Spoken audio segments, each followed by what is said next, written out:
Hoy, 27 de mayo de 2022, se estrena por fin Obi-Wan Kenobi, la esperadísima miniserie del universo Star Wars que nos va a contar qué fue del famoso personaje interpretado por Ewan McGregor después del final del episodio 3, La venganza de los Sith. Esta saga tan especial y querida por los fans no es solo una de las más taquilleras de la historia del cine, sino que está plagada de inspiraciones históricas en todas sus películas. Por ello, si quieres conocer algunos de los sucesos y personajes históricos más reconocibles que han dado forma al universo creado por George Lucas, este programa es para ti. ¡Empezamos!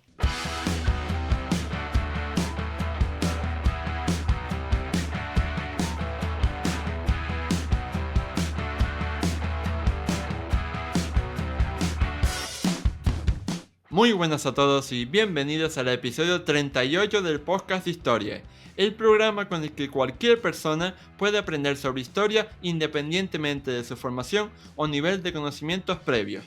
Soy Óscar Hernández, historiador y divulgador histórico. Me puedes leer en mi web Historia y puedes seguirme y contactar conmigo en mis perfiles en Facebook, Twitter e Instagram. El 25 de mayo de 1977 se estrenó Star Wars, una de las películas y sagas más importantes de toda la historia del cine, que ha cautivado a generaciones enteras de fans por todo el mundo. Y como toda gran saga que se precie, hay que tener en cuenta que tiene mucha historia detrás, no solo para crear los personajes, sino también evidentemente las tramas, los guiones, que son al fin y al cabo lo que ha cautivado a tanta gente a lo largo del tiempo. Y bueno, puestos a hablar de Star Wars y de la historia y de todas estas fricadas que a nosotros nos encantan, pues he decidido contar con dos grandes frikis y dos grandes amigos para hablar de todas estas curiosidades que hay detrás de una de las sagas de cine más importantes de la historia. Ellos son Héctor Uroz, profesor de historia en la Universidad de Murcia, y Francisco Javier Rueda, profesor de historia en secundaria y bachillerato. ¿Qué tal están, chicos? Hola, Muy bien, buenas. Pues muy muy bien, bueno. aquí estamos. No sé yo si están igual de expectantes como yo, ya que hoy ha llegado el día en que se estrene la miniserie de Obi-Wan Kenobi. Entonces, a raíz de esto, pues he decidido crear este podcast y dije, pues tengo que reunir a estos dos amigos porque son tan frikis como yo. Ya están expectantes por la serie. Sí, sí, la serie del año, de la década, es la serie. Es desde hace tiempo, y además que encima, si lo hace Ewan McGregor, pues ya es la serie que es de las que todas las que estamos esperando, yo creo que sin duda la que más espero, sin lugar a dudas. Sí, en el caso, no, por lo que a mí me refiere, si en las dos anteriores series, Mandalorian y Boba Fett, se produjeron determinados acontecimientos, regresos y apariciones que yo, vamos, califiqué en su momento como porno para fans de Star Wars, en esta serie que ya es previsiblemente, o sea, ya de per se, van a aparecer, ya lo sabemos de antemano, ¿no? Según qué personajes y lo que puede derivarse de ello, pues yo creo que va a ir directo a la línea de flotación, ¿no? De nuestra memoria sentimental. Y es al final de lo que vive, de lo que se alimenta Star Wars y por lo tanto las producciones de Disney un tiempo a esta parte. Claro, porque no es ningún misterio ni desvelamos ningún spoiler si decimos que va a aparecer Darth Vader, el Darth Vader interpretado por Hayden Christensen, que retoma su papel después de 15 años, ¿no? Que han pasado o algo así. Entonces, pues es verdad que estamos con los dientes muy largos. Ya, ¿a ustedes, chicos, qué les parecieron las precuelas? Para mí las precuelas, a ver, en su día pues sales decepcionado del cine, aunque va mejorando del episodio 1 al 3, pero yo creo que con el tiempo, quitando el exceso de CGI en la primera, yo creo que con el tiempo han mejorado, sobre todo en lo que es la trama y cómo hila los 3 episodios con la secuela clásica, con la trilogía clásica, y con el tiempo yo creo que han ganado. No son peliculones, pero creo que consiguió unirlas, lo que es la historia, la trama, quitando algunas historias que mucha gente critica igual, también esa historia de amor entre Anakin y Amidala, que yo creo que no está tan mal, porque al final él nunca había ligado con nadie y es un poco pez. Sí que es verdad que suenan un poco ridículos esos diálogos, pero a mí con el tiempo yo creo que han ganado. Siguen, evidentemente no están a la altura de la original, pero y sobre todo viendo las nuevas, como que las pones en perspectiva y dices, pues igual no estaban tan mal. Hombre, evidentemente, es que al lado del episodio 9, cualquier cosa está bien. A ver, bueno, es que estás disparando en muchas direcciones, Oscar. Vamos a ir por partes. Respecto a las precuelas, bueno, respecto a lo de la historia de amor, a mí me parece una de las cosas más fascinantes que hay.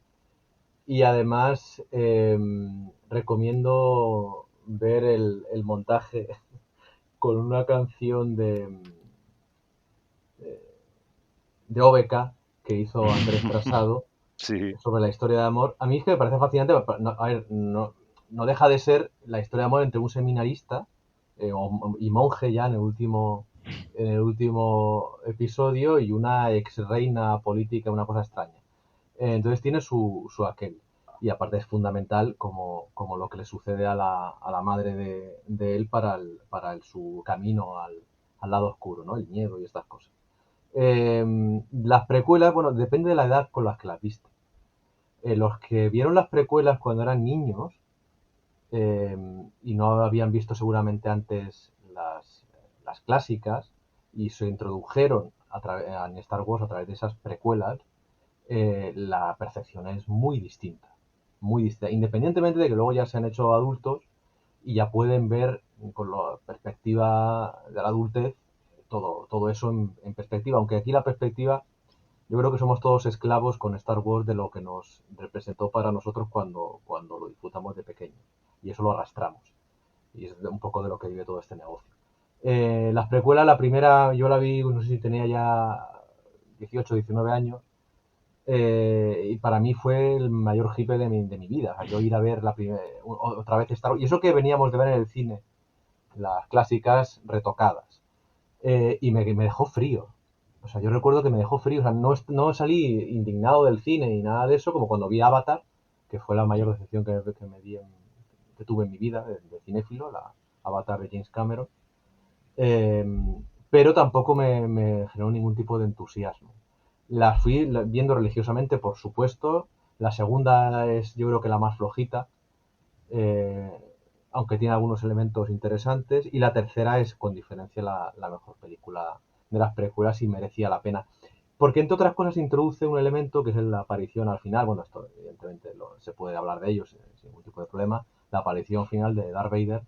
Y que es lo que, digamos, de lo que vive también otra película más reciente como Rogue One, que a mí de las que menos me gusta, de lo que menos me gusta que ha hecho Disney en los últimos tiempos, y también ahí creo que estoy un poco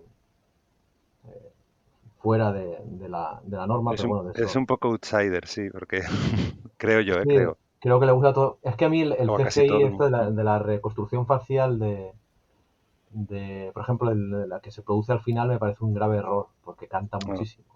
A ver, se podía haber hecho de forma mucho más elegante, solo con la silueta por detrás, bajándose la capucha y viendo los rodetes, y habría quedado muy elegante. Y no hacía falta mostrar una cara. claro. Y además fue justo coincidió con el fallecimiento de la actriz y tal, y quedó una cosa un poco así sacrílega. Y yo esto de la reconstrucción, rejuvenecimiento, en aquel momento estaba todavía muy, muy verde. De hecho, se ha visto también la evolución en la serie, como ha quedado mucho mejor. Y entonces depende yo le tengo respeto a todo lo que haga George Lucas o todo lo que hizo George Lucas hasta que fallezca, porque creo que es lo mínimo que le debemos. Y luego de las últimas, pues ya seguimos hablando luego si queréis. Yo os doy la palabra, que si no no voy a dejar hablar a nadie. Y bueno, antes de poner a parir a JJ Abrams como se lo merece, pues podemos hablar precisamente sobre George Lucas y sobre el proceso de creación de Star Wars, porque, como bien tú decías, Héctor, fuera de grabación, estas películas no solo es que estén inspiradas en hechos históricos, sino que las mismas películas son ya historia del mundo, historia de la cultura popular. Así que yo creo que teníamos que empezar este programa de podcast precisamente hablando sobre la historia de Star Wars, o mejor dicho, la historia de cómo se creó Star Wars. ¿Qué nos pueden decir sobre ese George Lucas joven de los años 70 queriendo venderle su idea a los estudios? Bueno, Javi, sí, empiezas tú que si no, no te dejo. no, no, bueno, yo tampoco conozco poco sobre que lo intentó vender a muchos estudios, que no le acababan de convencer esa historia de ciencia ficción. El, el hecho, luego también he leído incluso que lo que intenta hacer George Lucas, ya no vendiendo, sino escribiendo la historia, el momento en el que vivía Estados Unidos en esa época, con un Nixon, pues ya, pues que la gente ya no era esa figura que se creía, sino mentiroso, totalmente, pues de capa caída, pues un poquito el que quiere representar, que entraríamos ya en la segunda parte del podcast, incluso la figura del emperador con la figura de Nixon también. Pero sí que le costó vender la película, no, y todas las referencias que hay en ella dentro del cine, ya no de la historia, pero sí que ese momento convulso que vivía Estados Unidos, presidencial, lo intenta reflejar. Y bueno, George Lucas era una persona joven en esa época, pues supongo que tenía ese espíritu un poco rebelde que suele tener, siendo Estados Unidos, la mayoría de Hollywood, y que bueno, que no conseguía venderla. Y luego, bueno, el famoso acuerdo del merchandising, que se fue histórico. Te vendo la película y a cambio los derechos de merchandising, pues, y de ahí, pues bueno, entre otras muchas cosas. Y bueno, seguro que Héctor Reinventó sabe el más cosas. capitalismo casi. Sí, sí. Héctor. Sí, sí, no, no, iba a decir entre Thatcher y John Lucas y Spielberg hicieron ahí el combo que dio lugar en los 80 al neoliberalismo, pero eso es otra historia. A ver, lo que pasa con George Lucas es que es una cosa absolutamente accidental o extraordinaria, porque del grupito este de nuevas figuras del cine estadounidense de los 70, que eran grupo además de amigos, compañeros, de Coppola, Scorsese, De Palma, y luego Spielberg y Lucas, según, no sé si era Coppola, el que decía que el rarito, el conceptual, el intelectual era George Lucas. Claro, dicho ahora, suena raro, porque claro, por la deriva, digamos, comercial, casi de merchandising que siguió, y por supuesto monolítica, que siguió luego su carrera, ¿no? Pero este tío venía a hacer THX, que era una cosa así orwelliana, eh, distópica en una época distópica, porque los 70 fue una época bastante crítica, eh, que venían de los pseudo felices años 60, de ese 68 que no llegó a cuajar y hubo que tragar mucho. Era una época crítica en la que en realidad lo que quería hacer John Lucas era una película de Flash Gordon. Entonces, se montó su propio Flash Gordon, lo metió en una coctelera con el cine que a él le gustaba, con Kurosawa, con David Lean, con todos esos referentes épico que le venía muy bien a la epopeya que iba a montarse, que es esta epopeya que deriva del ciclo del monomito, del viaje del héroe, ¿no? Eso que condensó tan bien Joseph Campbell, del que George Lucas era seguidor. Y ese viaje del héroe, que también había formulado antes muy bien Tolkien, con, el, con el Hobbit y con el Señor de los Anillos, que son dos variantes del mismo monomito viaje del héroe, pero que al llevarlo, digamos, a la pantalla, eh, George Lucas lo fijó para siempre. Luego ha habido otras variantes, otras fórmulas de lo mismo. Harry Potter, por ejemplo. Siempre son fórmulas que triunfan. Matrix, incluso últimamente en versión femenina, con los tiempos, evidentemente, con los Juegos del Hambre, Katniss o la deriva que toma la propia figura protagonista de Star Wars en Rey. Es el viaje del héroe, de la salida del lugar inhóspito, que puede ser un desierto perdido, o la comarca, o el hueco de la escalera, en los tíos estos que te maltratan. En el caso de Harry Potter hay un mentor, ¿de acuerdo? Que es el que te saca de ahí, luego una serie de pruebas, el nudo de toda la historia, y al final una suerte de apoteosis, de regreso, de sacrificio, eh, que es común en todas estas historias. Y esto es un combo, digamos, triunfal, ¿no? Esto deriva, evidentemente, del ciclo heroico oriental, clásico, que incluso se reformula con el propio cristianismo, la figura de Jesús, y que seguirá como la energía transformándose hasta llegar a nuestra cultura contemporánea con los superhéroes, que son los héroes de nuestra cultura popular, con todo lo que conlleva, de nuestra religión, del consumo de Marvel, DC, Disney, que es lo que ha quedado todo, de las grandes corporaciones. Pero si pensamos en la figura de ese héroe y de ese que vive ese viaje y esa transformación, quizá el que está por encima, el que ha marcado de verdad nuestra mentalidad, ha sido Luke Skywalker de Star Wars. De hecho, las precuelas siguen evidentemente el mismo esquema, solo que al final se tuerce el asunto, se cae en la tentación. Es como si en el desierto Jesús hubiese caído a las tentaciones del diablo, ¿no?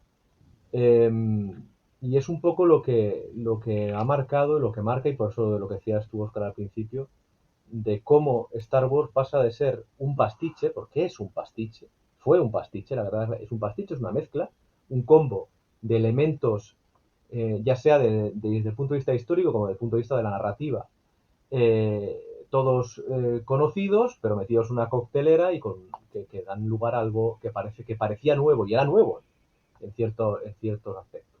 Y deja de ser un pastiche para ser el referente. Y ahora todo lo que se pueda parecer a ese pastiche, ¿no? es derivado de algo que es ya historia de nuestra cultura popular, como es la Guerra de la Galaxia. Luego lo que hace tan, bueno, es como has dicho que es algo nuevo, pero claro, como nada se crea en el cine, siempre está todo lleno de referencias. El éxito es no solo es saber crearlo de esa manera también, es decir, con cosas, con referencias y como dices tú, ese pastiche es una historia de buenos y malos, que los buenos van de blanco, los malos van de negro. Hay una princesa, hay un rebelde, o sea, un rebelde, un Han Solo, ¿no? Que un príncipe rebelde, pero él lo presenta de una manera que hace que sea pues atractivo. Además es que el episodio 4 dentro de una sencillez que no tendrán los otros, y hace que sea pues efectivamente la historia, pero también el pues atractivo. Supo estar en el momento adecuado, ¿no? O contarla en el momento adecuado, acompañado con la música adecuada, y Es creo lo que perfecto. creo. Oye, lo del color de la ropa es también maravilloso. Es que creo que a veces se tiende quizá a infravalorar. Yo creo que es porque se infravalora el género, ¿no? Se infravaloró el género, Star Wars como género, porque era un género de ciencia ficción. Pero cuando se hace, lo que decías tú de la ropa, no es que vayan en mono de blanco, es que el propio Luke en su periplo empieza de blanco, el Imperio Bueno Exacto. acaba de gris, y en el Retorno al Jedi va de negro. Justamente para dar esa sensación de que puede caer en el lado oscuro. Tiene una cosa tan básica, pero que la que uno no se para, ni de luego cuando es niño no lo hace. No se para a reflexionar con pensamiento crítico, ¿no? Son hasta esos mínimos detalles lo que la sencillez, ¿no? que estaba en la perfección. Y yo creo que la trilogía original es perfecta. Yo, mi curioso, antes de lo que lo preguntes, Oscar, porque seguramente ibas a preguntar cuál es la que nos quedamos de la trilogía original. Y lo que, para conectarlo con, con lo que yo decía, ¿no? Sobre en qué época de tu vida lo viste, yo el primer recuerdo que tengo de un cine es El Retorno del Jedi. Yo tenía 4 años o 3 años y recuerdo las letras.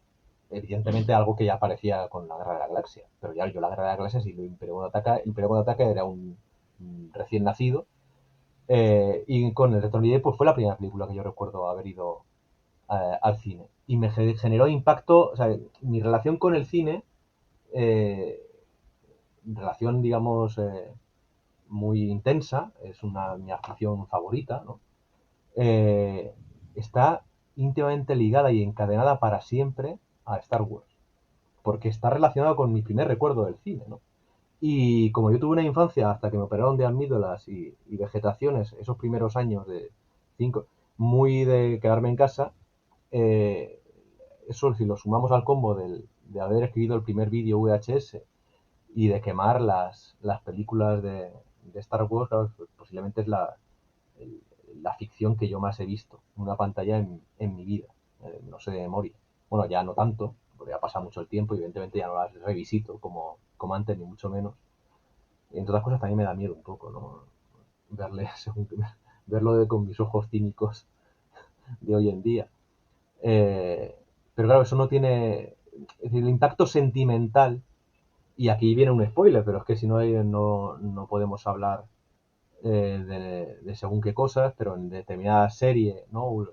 Como Mandalorian, ¿no? Han aparecido personajes de esa trilogía original, recreados por ordenador, y el impacto que genera sentimental, ¿no?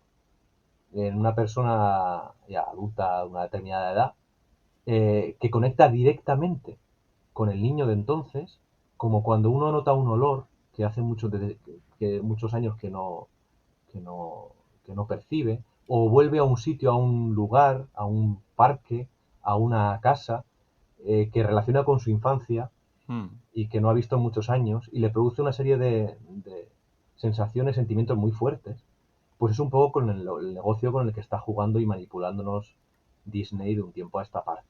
Incluso Además, no desde ese solo punto. con Star Wars, sino con todo lo que rodea el, bueno, el mundo de los 80, 90, incluso principios. Lo que pasa es que esto es muy fuerte y el de Star Wars. Pero exacto, juegan con ese sentimiento. Al final, los que antes éramos niños, ahora somos adultos, pues ahora te puedes gastar más dinero a lo mejor, el que no podías antes. Y, y claro, juegan con ese sentimiento de ese revival, pero que no solo de Star Wars, sino que pasa con todo lo anterior, de nuestra, bueno, de mi edad, digamos, los que éramos niños, pues eso, finales de los 80, ah, sobre todo, pero los 80, el que está tan de moda en esos revivals de películas, series o series ambientadas que es lo que te despierta, lo que dices tú, ese sentimiento de niñez en el que tú estabas. Pues bueno, normalmente, por suerte, la mayoría de niños, pues la niñez siempre es un momento feliz, no siempre, pero mucha gente sí, y bueno, sin preocupaciones, con tiempo libre, y te evoca esos momentos. Mm. Sí, pero se romantiza también porque los traumas infantiles al fin y al Sí. cabo los bloqueas. Mm, Mm. Entonces tiendes a romantizarse muy cosas, porque al fin y al cabo los 80 fueron una época en cierto sentido muy chunga, muy cutre, sí, sí. muy jodida también.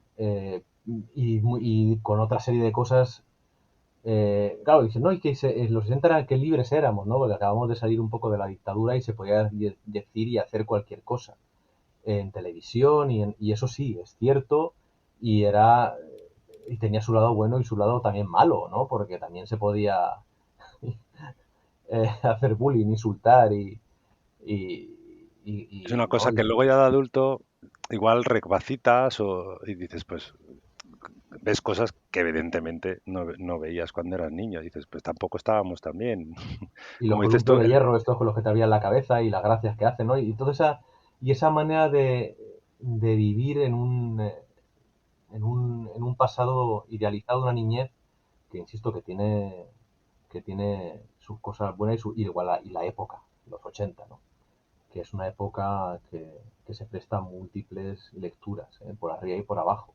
y que se romantiza hasta extremos. Y lo que decías tú de la capacidad adquisitiva, bueno, para adquirir merchandising Disney, Star Wars, Marvel, claro, es que encima los que ya somos padres con hijos, el combo perfecto es sacarte cosas que te gustan a ti, que a tu hijo también le Exacto. gustan, entonces, ¿cómo le vas a negar el halcón milenario en Lego, ¿no? Que estás tú babeando por montarlo más que Y el hay niño.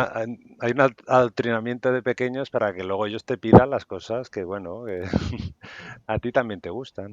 Claro, porque hay determinadas cosas, evidentemente, que yo me empiezo a notar una brecha de cosas que no entiendo, que son evidentemente modas recientes, del mundo infantil, del terreno infantil y de la adolescencia, y ahí, claro, un poco se puede rascar, pero cuando son cosas, ¿no?, que transversales, como sucede con el deporte, con los equipos de fútbol o de baloncesto, ¿no?, que son esas aficiones que crean emoción tanto en los padres como en los hijos, eh, pues es el negocio perfecto, es el negocio redondo, claro. Hmm. Y bueno, abandonando un poco el capitalismo al que nos hemos vendido para comprar todos los Funko Pops de Baby Yoda que haya, quería retomar precisamente uno de los temas que hemos mencionado anteriormente, porque cuando hablamos de la vestimenta, ¿no? Por ejemplo, de Luke, ¿no? Cómo avanza del blanco hasta el negro y demás. A nivel más general, yo he leído, por ejemplo, que la vestimenta de los Jedi, ¿no? Y en general la actitud de los Jedi se parece mucho a la actitud, ¿no? Y la vida y la vestimenta de los samuráis japoneses. ¿Ustedes qué tienen que decir al respecto? ¿Los Jedi son samuráis japoneses? Bueno, como ha dicho Héctor, que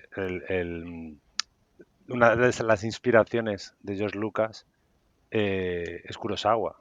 Mm, Y claro, son los únicos en un mundo futurista o en un mundo donde la tecnología prima, como es el mundo de Star Wars, ellos van con un sable de luz, no llevan ni blasters ni pistolas.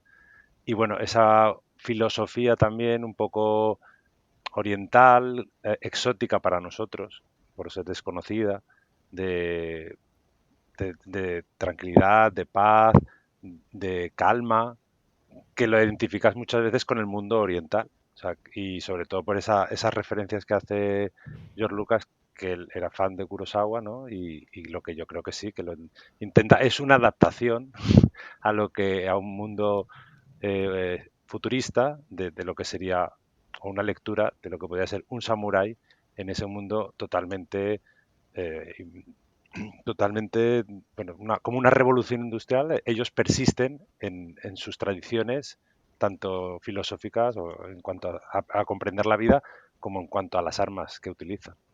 Y mm, curiosamente, incluso en la estética, por la parte imperial, que es todo estética claramente nazi, sí. el, que el único que las, eh, por lo menos en la primera película, ¿no?, en el episodio 4, tiene la fuerza dentro de esa parte imperial, es el que lleva un casco samurái, que es Darth Vader.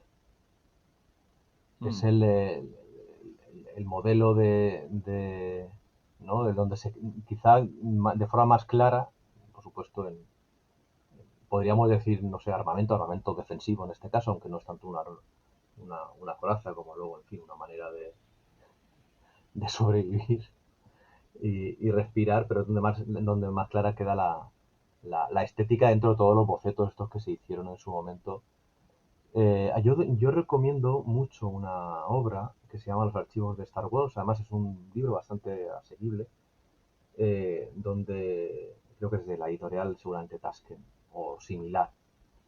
Eh, Sobre todo de los archivos de Star Wars de la primera trilogía, donde se desgrana, digo, para el que sea muy friki y le gusta mucho, se desgrana todo con cantidad de material gráfico, de croquis, de esbozos, de bocetos, incluso de diálogos, de trozos de guión originales de la trilogía original, donde se ve todo estos detalles y cómo iban ahí bocetos de samuráis, eh, en fin, de estética claramente oriental, ¿no?, que luego se va puliendo, por supuesto. Porque al fin y al cabo todo se va puliendo. La estética de Star Wars para parecer nuevo. Porque la clave del pastiche, de la coctelera, está en que tú lo estés viendo y no tengas la sensación de que te están contando una historia o de la manera o que estás relacionándolo conscientemente y claramente con algo que tú de forma icónica o de forma histórica del punto de vista narrativo ya conoces. Y esa es la clave, ¿no? Aunque hay cosas muy evidentes, por supuesto, como son los uniformes de los oficiales imperiales, que eso vamos, no tiene ningún secreto. Hmm. Sí. De hecho, precisamente eso, el tema todo de los nazis y la Alemania nazi en general, es una de las grandes influencias de Star Wars, una de las mayores, por no decir la mayor, y ya que pues, en todas las vestimentas, ¿no? Y demás se nota la apariencia que recuerda mucho a los nazis. Incluso diría que los actores también, si nos fijamos, todos son blancos, de piel clara, ¿no? Como si fuera de un modelo de raza aria, por así decirlo. La estética nazi es que es incluso o sea, el Imperio Galáctico es, como habéis dicho, la más identificable. Incluso en la nueva trilogía, la Primera Orden también lleva esa estética nazi.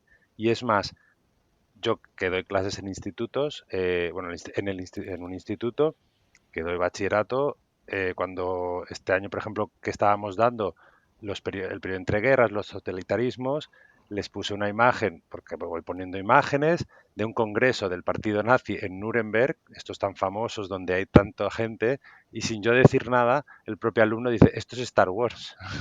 O sea, sin decir yo nada, porque mi cuestión era pues enseñarle pues, imágenes y él mismo o unos cuantos dijeron, es Star Wars. Y claro, es que esos soldados o esa gente formando de esa manera, efectivamente es claramente, pero además que no solo se detiene en la estética, podemos desde el propio Palpatine, que son muchas cosas, pero pueden ser muchas figuras históricas.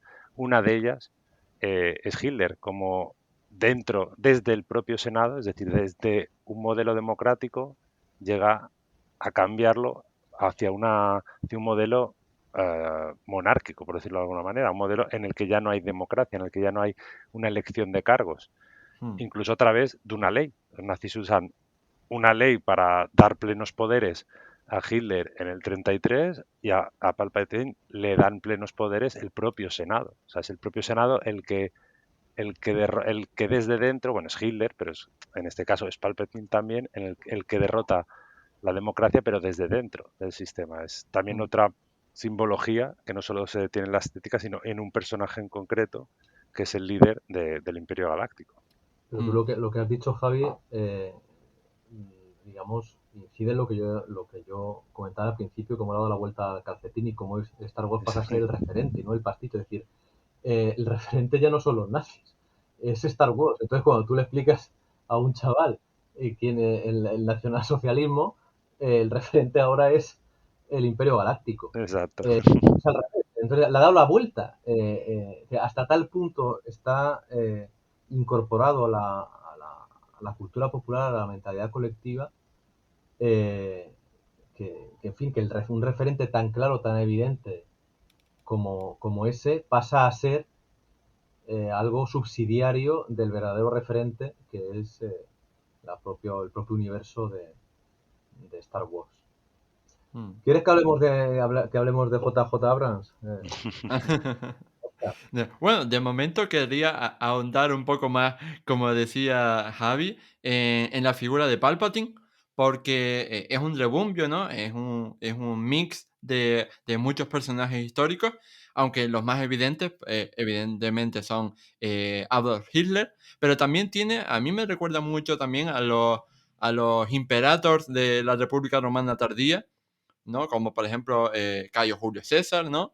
Y yo creo que podríamos abordar también esto, ¿no? Esta figura tan unificada de varios personajes, porque hay que tener en cuenta que sobre todo las precuelas por lo menos a nivel político, me recuerda mucho eso, a la República Romana tardía. También Sí, como esa república cayó por su propia grandeza, ¿no? Porque tienes un Senado galáctico que es enorme, ¿no? Que es insostenible, ¿no? Porque tiene tantas facciones y tiene tantos grupos que cualquier decisión que se tome pues se tarda una eternidad, ¿no? Y no tiene una administración acorde a su tamaño, igual que le pasaba a la República Romana. Entonces, al final, por no poder gestionar la inmensidad de su territorio, pues van confiando el poder a una serie de individuos con poderes extraordinarios que al final son los que se cargan la República, que iban a proteger. Entonces, yo creo que también, aparte de la Alemania nazi,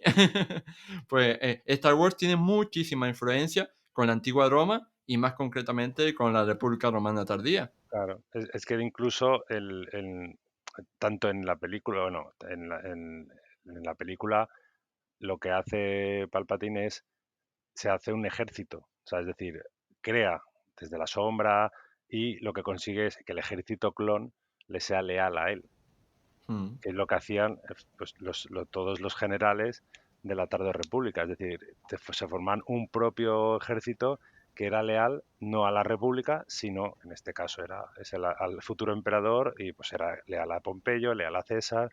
Claro, también sería un poco un símil en ese sentido, es decir, la importancia que tiene el ejército, pero la lealtad que tiene hacia la persona, no hacia el sistema político, porque no tienen, aquí claro, son clones, eh, les hacen ejecutar la famosa Orden 666, o la Orden 66, y claro, al final, pero es otro símil que podemos casar entre la antigua, bueno, la tardorrepública y el final de la República Galáctica y el comienzo del Imperio. Pero en eso Lucas es muy tradicional, porque en realidad eh, ese, ese- esa evolución, ese viaje, lo hace desde un punto de vista, digamos, tradicionalista, porque estrictamente político, como si la política lo moviese todo. Es de hecho hasta el ejército de clones, es decir, son elementos, son figuras sin voluntad. O sea, le quita toda la carga socioeconómica a todo ese momento, porque al fin y al cabo lo que va moviendo toda esa crisis de la República Romana es el contexto, la coyuntura socioeconómica, el caudillaje de los soldados hacia su general, lo genera justamente esa aspiración de ascenso, de la manera en la que desde las reformas de Mario se puede acudir ya al ejército como salida a toda una serie de crisis, fruto, como decía Oscar, de un crecimiento, porque el modelo político eh, administrativo de la República Romana era de una ciudad-estado, una polis, que va creciendo, va creciendo, va creciendo, va creciendo y se convierte en un imperio. Entonces el modelo ya no vale el de la República de la ciudad-estado, sino que por eso entra en crisis. Y todo lo que ello conlleva. Quitando la carga, digamos, socioeconómica a todo, pues Lucas lo explica de forma absolutamente aséptica y de estrictamente político. Y a mí eso es lo que me falla, de algún modo. Es decir, explicarlo todo en función de la burocracia es peligroso. Es peligroso incluso hasta para explicar los cambios o los peligros del fascismo en nuestro presente. ¿No? Todo Claro, es, le quita toda esa incluso, carga que, y claro, que en la incluso historia es crucial. la manera en la que también te venden el modelo económico como único modelo, ¿no? Es decir, cuando criticas, por ejemplo, el neoliberalismo, siempre está el típico que dice, no, pues, ¿y el comunismo qué? Dice, no, es que no se trata de una cosa o la otra. Se trata de tener un sistema que no nos avergüenza. Y eso no quiere decir que se haya inventado, ni que exista, ni que... Pero lo que está claro es que este no funciona, ¿no? Entonces, obviar ese elemento y digamos, ligarlo todo a la cuestión burocrática administrativa, como pasa en las precuelas, eh, es, eh, es peligroso. Pero bueno, también es un elemento o es algo que le confiere un valor añadido porque también es historia de nuestro presente, ¿no? La manera en la Claro, que alguien de los 90 se explica el mundo. claro, la película, a Star Wars le falta, eso es cine, no es historia, al final, claro, le falta parece que historia creada en el siglo XIX. Es decir, se obvia lo que lo que has dicho, el marco socioeconómico, lo que es la sociedad, y se centra pues en esas figuras. Al final es cine y lo hace de esa manera. Digamos que es como si hubiese hecho un relato histórico, pues alguien del siglo XIX, en el que no explica que en la sociedad no importa, sino lo que mueve la historia son los grandes personajes, ¿no? Pero es que Star Wars tiene un punto rancio importante, que es que en el momento además, porque claro, antes hablaba de la relación del viaje del héroe con los héroes clásicos que no dejan de formar parte de la religión. Marvel o Star Wars o DC son una religión, en cierta medida. Todos estos temas frikis, ahí pues, están los flipados o los de los cómics, los del rol, los de no sé qué. Ahí los flipados, me incluyo, por supuesto, evidentemente dentro, todos somos flipados de algo. Y esa es, en cierta medida, la religión, ¿no? De nuestro mundo contemporáneo, que va evidentemente ligada al consumo, que es lo que hay detrás de lo que mueve los hilos de verdad. Entonces, esto se convierte en algo absolutamente intocable. Entonces, cuando alguien se toca algo, es un sacrilegio. Eso es lo que pasa con Rian Johnson y la penúltima secuela. Porque Rian Johnson sí que introduce el elemento, por ejemplo, socioeconómico. Y eso es lo que chirría. Dice, esto no es Star Wars. Pero no porque esté mal traído desde el punto de vista narrativo, sino porque chirría muchísimo el elemento. O sea, toda la parte esta del casino y del pueblo oprimido, incluso de la manera en la que se puede llegar a ser a controlar la fuerza, aunque uno sea un niño pobre, es absolutamente revolucionario. Revolucionario en términos socioeconómicos, y en términos los términos más transversales posibles. Y eso es un elemento que chocó muchísimo. Y de repente se introduce algo que nunca se había introducido en el debate o la discusión sobre Star Wars, que era otra vez a tirarse los trastos, ¿no? Entre capitalistas neoliberales y digamos, socialdemócratas y izquierdistas dentro del fandom. Y generó mucho hate. Luego ya elementos, evidentemente, de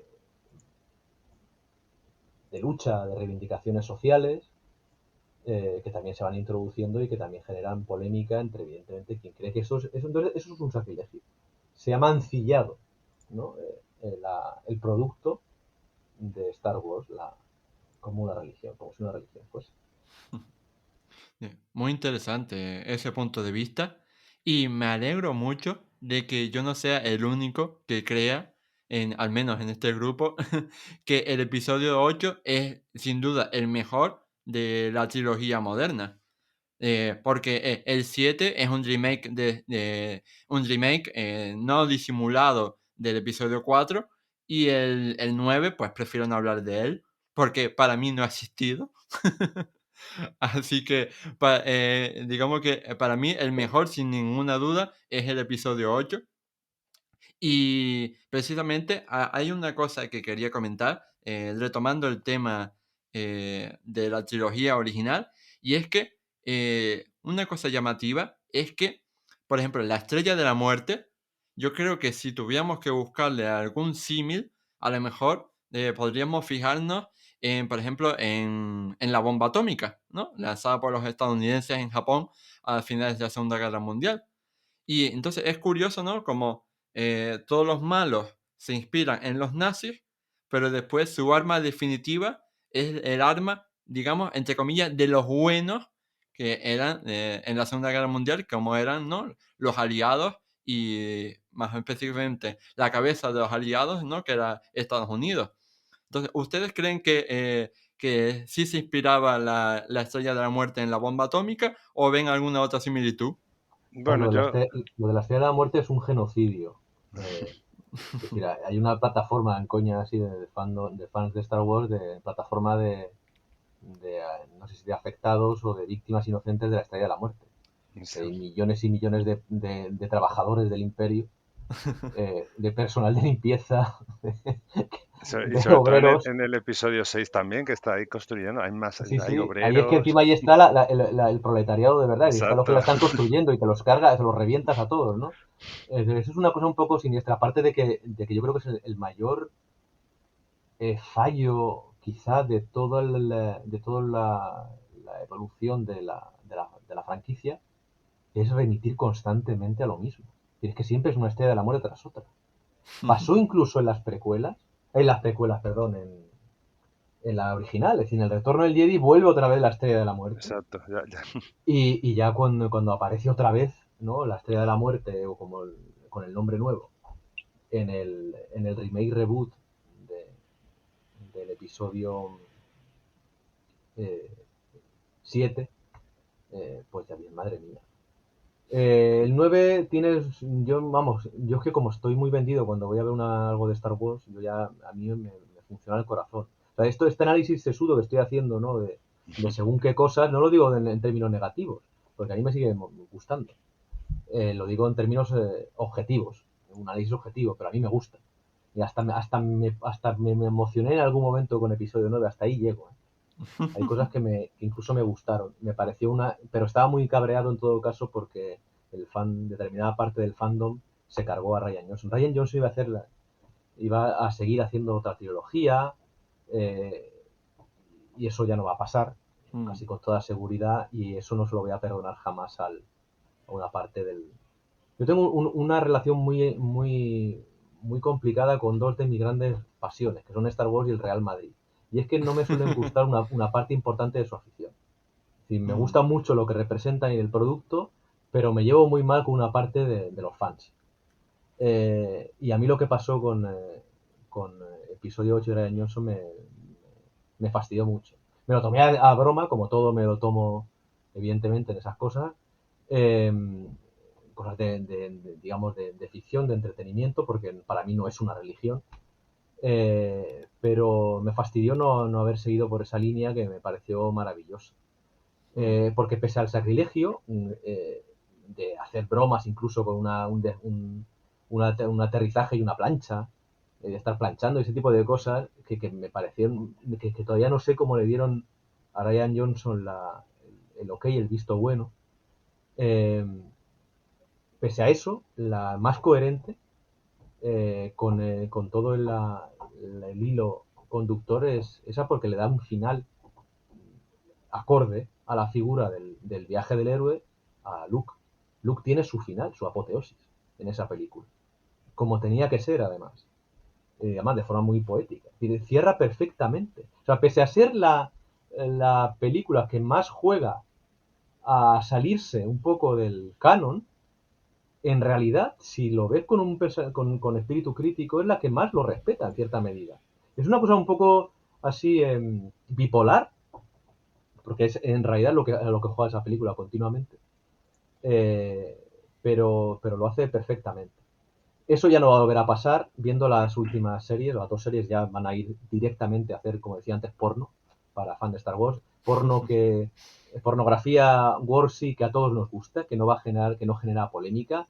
Hay determinadas apariciones en Mandalorian y en Boba Fett que han generado cero polémica, al contrario, nos ha unido a todos, ¿no? Como cuando el Madrid gana la Champions, nos une a todos los fans del Madrid, aunque unos sean de una ideología o de otra, o de una manera de ver el fútbol, o de ver, o que incluso hay gente que le guste Mourinho, que eso nunca lo voy a entender.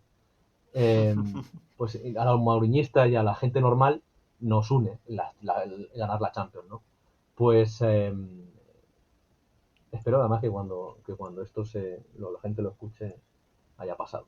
Pues estas últimas apariciones, esta deriva de apariciones sentimentales, ¿no?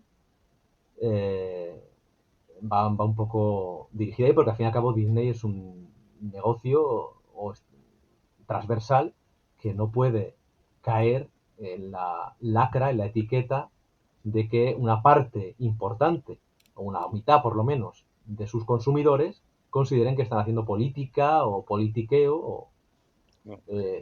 con algo que ellos consideran evidentemente el enemigo. Pero vamos, Yo estaría también muy bien soy de hacer una los que... serie o una película sobre los fans de Star Wars y el Real Madrid, una especie de crossover. Un documental o una docuserie. Pues yo también soy o sea, cogiendo el hilo de la trilogía nueva, de las secuelas, yo también, ¿eh? Las 7 bien, es un remake, reboot del episodio 4. La 8 a mí me parece pues un intento de igual como de darle otra lectura, de hacer dentro de lo que es, con muchas comillas, cine de autor dentro del cine de palomitero, por decirlo de alguna manera, pero claro, al final creo tanta polémica que, como dice Héctor, al final Disney quiere ir a lo seguro, quiere evitar que la gente no deje de consumir sus productos. Y el final de Luke a mí también me gustó. Lo encontré, toda la película en sí la encontré un poco diferente, algo nuevo.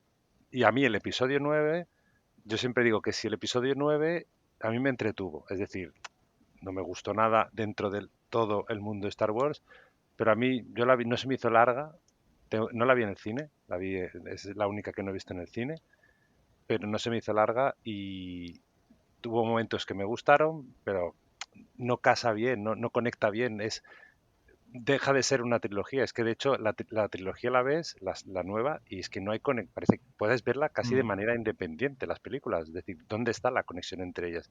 En la última aparecen personajes que no habían aparecido, parece que el episodio 8 no ha existido nunca, y claro, ahí es como Ryan Johnson tenía una idea pero no sé cómo no se la dejaron hacer, pues como dices tú, nunca podremos ver, seguramente a mi parecer, hubiésemos visto un conjunto seguramente mucho, mucho mejor. Pero bueno. Y lo de la Estrella de la Muerte, sí que cogiendo lo que has preguntado al principio, de Oscar, de lo de la bomba atómica, yo sí que le veo, a ver, parecido ser que esa tiene que ser el arma definitiva. Sí que es verdad que aquí, hombre, en la Segunda Guerra Mundial estaban los dos bandos intentando conseguir armas atómicas. En este caso parece ser que los rebeldes no están trabajando en ello, por lo menos no se atisba, sino que es el imperio para derrotarlos. Sí que lo que intentan hacer es los rebeldes boicotear, sobre todo en la de Rogue One, esa que está ahí entre medio, y que intentar detener la creación de armas atómicas como hicieron los aliados, ¿no? con los alemanes, que sí que hay episodios en los que sí que se intenta boicotear o se intenta detener la adquisición de ciertos elementos para que puedan construir armas atómicas. Y aquí pues intentan detener que no lo consigue, porque sabemos que no lo van a conseguir, pero sí que, bueno, como acaba la película, ves que tienen la clave para destruirla. Mm. Y bueno, para ir ya finalizando este programa, quería traer a colación otra de las posibles influencias históricas que hay detrás de Star Wars, que esta me ha vuelto muy loco cuando la he leído, porque fíjate tú, nunca me la había imaginado, pero ahora que la lees como que parece que tiene sentido.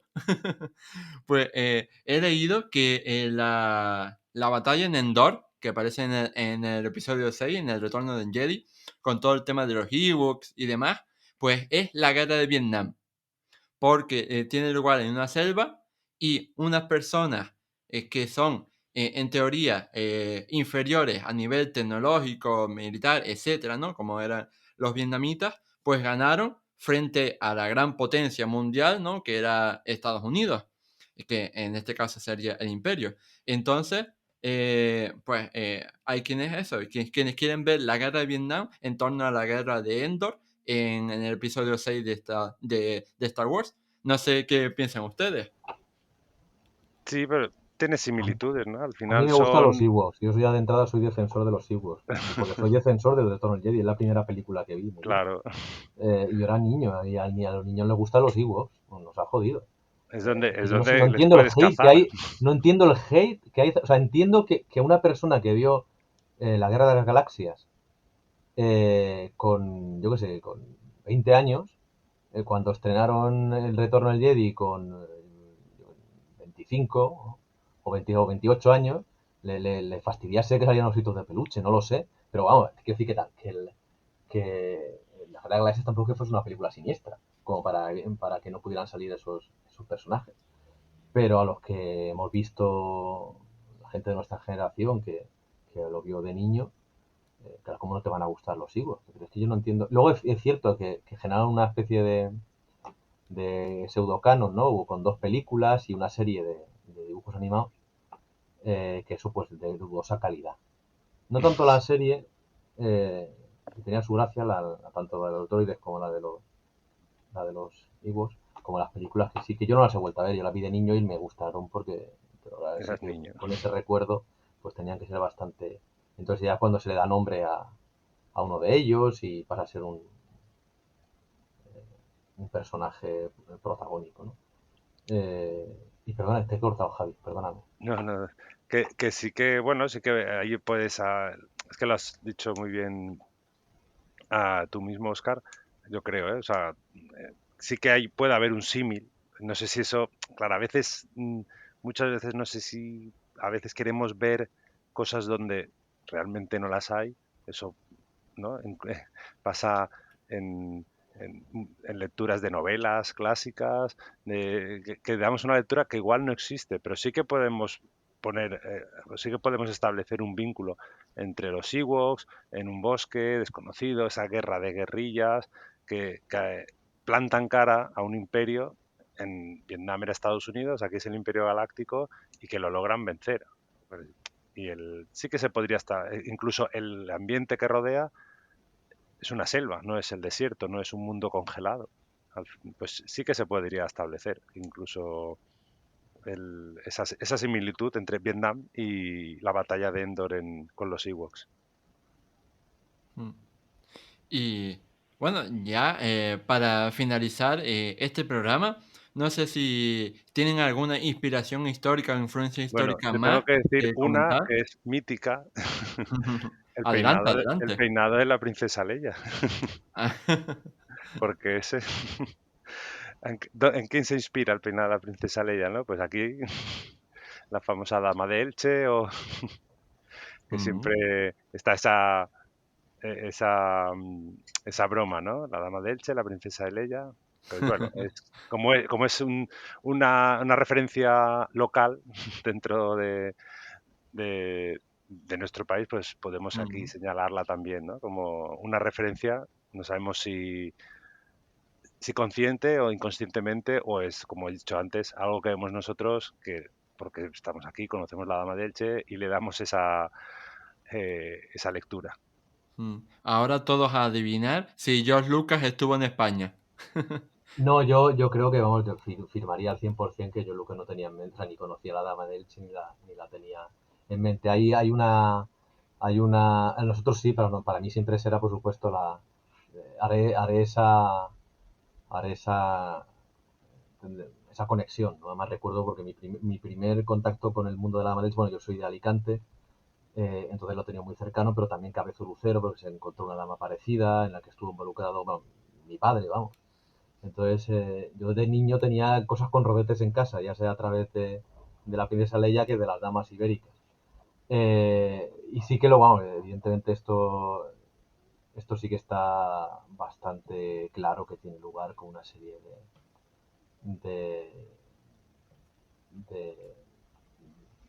de, de peinados de mujeres, de una tribu no sé si era de Arizona, Sí, de y que Arizona eso parece también lo ser leí que, yo. que Es George que eso sí que Lucas tiene más sentido, evidentemente. tuvo mucha presencia digamos, en National Geographic, cuando National Geographic era una revista, digamos, de referencia, ¿no? Como todas las revistas de esa época en la que las revistas eran una referencia. Hoy en día hay Mm, tantísima información de tantas maneras que es difícil encontrar una referencia, ¿no? Pero en aquel momento lo era y parece ser que fue la principal Sí, inspiración. esa yo creo que es la que tiene más peso, más lógica y a veces la lógica es Pero para nosotros, por supuesto, siempre exacto. existirá esa conexión, claro. Y bueno, y en Valencia o las falleras y así sucesivamente. Es decir, Cada que uno aquí barre cada para uno casa. es que, claro, es que el triunfo al fin y al cabo de estas sagas, de estos productos de la cultura popular, es que siempre, sea donde sea, de tu manera de ver el mundo, tu ideología, tu país, tu condición, de todo tipo, encuentras algo con lo que relacionar las cosas básicas de tu existencia. Y por eso triunfa. mm.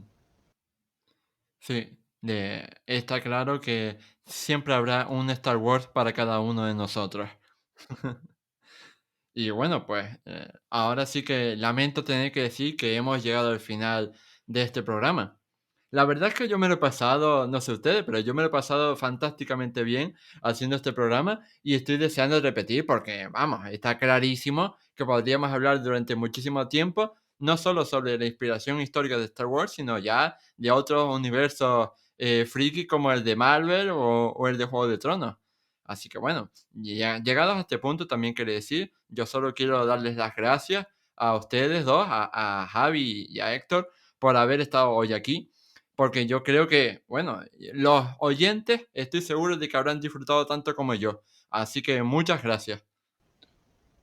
Pues nada, Un muchas placer, Óscar. gracias a ti por invitarnos y nada, con ganas de ver Obi-Wan y cuando quieras, aquí estamos para otro programa. Ahora sí, ha llegado el final del programa 38 de Historia.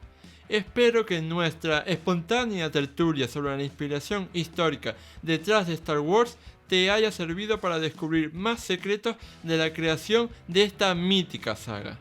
Si quieres expresar qué te ha parecido este podcast, darme alguna sugerencia sobre temas a tratar en el futuro, hacernos alguna pregunta directa o recomendarme algún libro que deba leer, no dudes en dejarme un comentario.